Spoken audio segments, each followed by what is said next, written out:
بسم الله الرحمن الرحيم. الحمد لله على إحسانه والشكر له على توفيقه وامتنانه، وأشهد أن لا إله إلا الله وحده لا شريك له تعظيما لشأنه، وأشهد أن نبينا محمدا عبده ورسوله صلى الله عليه وعلى آله وأصحابه وسلم تسليما مزيدا. أما بعد. السلام عليكم ورحمة الله وبركاته. Hürmetlik ustazlar ve qarindoshlar, hammalarga Alloh subhanahu va taolodan rahmat, mag'firat, xotirjamlik, sihat, afiyat tilayman. Alloh hammalarni har joyda xotirjam salomat qilsin.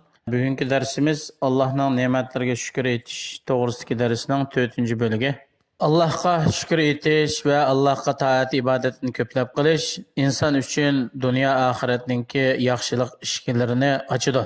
Bu to'g'rida Alloh subhanahu va taolo Qur'oni Karimda shunday aytadi: ولو أن أهل القرى آمنوا واتقوا لفتحنا عليهم بركات من السماء والأرض. Agar bu yurtning ahli iymon etsa, Allohga taqvodorlik qilsa, ularga biz osmon va zaminning barakatlarini albatta ichib beramiz. Yani Allah'nınki yaxşılıkları her taraftan keladi. Allah'ның ne'matlariga shukr etish hamda Allohga shukr etish bu dil bilan, til bilan va a'zolar bilan bo'ladi. Dil bilan shukr etish bo'lsa, ne'matni shu ne'mat ato qiluvchiga nisbat berish. Her qanday bir ne'mat bo'lsa, bu Alloh tarafdan keldi deb ne'matni Allohga nisbat berish. Va ma bikum min ni'matin faminalloh.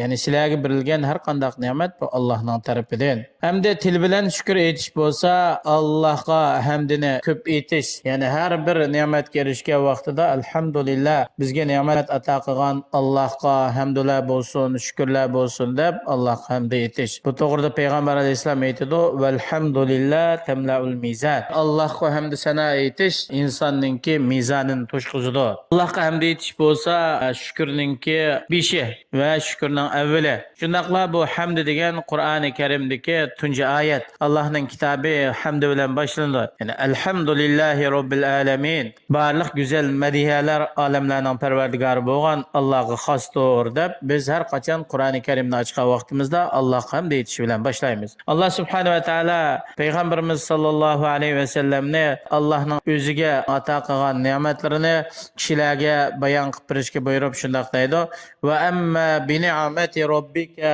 fahaddis." Parvardigoringning ne'matlarini kishilarga so'zlab bergin. Ya'ni insonlarni Allohga shukr etish, Allohga toat ibodat qilishga yetaklash uchun Alloh ato qilgan ne'matlarni so'zlab berish ba'zi vaqtida zarur bo'ladi. Hamda a'zolar bilan Allohning ato qilgan ne'matlariga shukr etish degan, Alloh ato qilgan ne'matni Alloh rozi bo'ladigan yo'llarga ishlatish. Bu ne'matlarni Alloh o'chkiradigan va Allohga osiylik qiladigan yo'llarga ishlatishni cheklash. Masalan, ko'zningki shukrisi, ko'z bilan Alloh harom qilgan, Alloh cheklagan narsalarga qaramaslik, ko'zni u taraflarga yugurtmaslik. Tilning shukr etishi bo'lsa, haqni so'zlash. Har qachon so'zlasa, haqni so'zlash va rostchil so'zlash, yolg'on so'zlamaslik, g'aybat shikoyat qilmaslik degandek. Quloqning shukrisi bo'lsa, bu ikki quloq bilan g'aybat, shikoyat, bo'hton va harom cheklangan gap so'zlarga quloq solmaslik va anglamaslikdan iboratdir. Alloh subhanahu va taolo ota-onaga shukr qilishga buyurib, "Anishkurli va livalidayk", ya'ni menga shukr etqin va ota-onangga rahmat etqin deb. Hamda ota-onaga shukr etish nima bilan bo'ladi desa, ularga yaxshilik qilish, xayr ehson qilish, ular vafot bo'lib ketgan bo'lsa, ularning haqqida ko'p duo qilish va ularning do'stlarini yo'qlash, ularning do'stlariga mehribon bo'lish. Agar ota-onasi bo'lib qolsa, ularga nihoyat kamtar bo'lib, o'zini to'van tutish, ularni qaqshitadigan osiyliklardan yiroq bo'lish kerak. Shundaqla ota-onalar ishga buyurgan vaqtida uf deydigan gaplarni qilmaslik kerak. Ota-onasining buyrug'iga qarshi chiqmaslik kerak. Ular buyurgan ishni o'rinli qilmasdan darhol ijro qilishga tirishchilik ko'rsatish kerak. İnsanlarning eng baxtliroqi Alloh bergan ne'matni Allohning tarafiga va oxirat diyorining tarafiga yetadigan vasita qilgan kishi bu eng baxtli kishi hisoblanadi. Ammo insonlarning orasidagi eng baxtsiz, eng shaqi, badbaxt inson qaysi desa, Allohning ato qilgan ne'matlarini o'zining havoyi havaslariga yetadigan va o'ziningki shaxsiy manfaat, Alloh cheklagan harom ishlarga yetish uchun sarf qilgan kishi eng badbaxt, baxtsiz inson hisoblanadi. Chunki Alloh Qur'oni Karimda aytadi: "Innalloha lazu fadlin alan-nasi walakin aksaran-nasi la yashkurun." Haqiqatan Alloh subhanahu va taolo insonlarga nihoyat katta fazl egisi, lekin insonlarning ko'pi Allohning ato qilgan ne'matlarga shukr qilmaydi. Bizning Robbimiz shukr bilan sifatlanguvchi. Ya'ni insonlarning orasida Allohga eng yaxshi ko'radigan kishilar qaysi desa, shu shukr degan sifat bilan sifatlangan kishilarmi Allohga eng yaxshi ko'radigan kishilardan iborat. Shuningdek Allah eng yomon ko'radigan, uch ko'radigan kishi kim desa, ne'matni bekor qilib o'tgan, ne'matning ziddi bilan, ya'ni noshukrlik qilguvchi, nonko'rlik qilguvchi degan sifat bilan sifatlangan kishilar Allah eng yoqtirmaydigan kishilardan iborat. Allah subhanahu va taolo shakur, shukr ato qilguvchi, shukrni qabul qilguvchi, o'zining shukr qilguvchi bandalarni yaxshi ko'radi. Bir odamga boshqalar yaxshilik qilsa, shu yaxshilik qilgan odamga rahmat, tashakkur aytishning o'zimi Allohga shukr aytganlikninki qatoridan hisoblanadi. Bu to'g'rida payg'ambarimiz sollallohu alayhi vasallam aytadi: "La yashkurulloha man la yashkurun nas." İnsanlarga rahmat, tashakkur aytmagan kishi Allohga shukr aytmagan bo'ladi. Agar siz bir insonga yaxshilik qilib qolgan vaqtingizda bu insondan rahmat, tashakkur kutmasligingiz kerak. Bundan faqat Allah savobni Allohdan talab qilish va Allohning roziligini talab qilish kerak.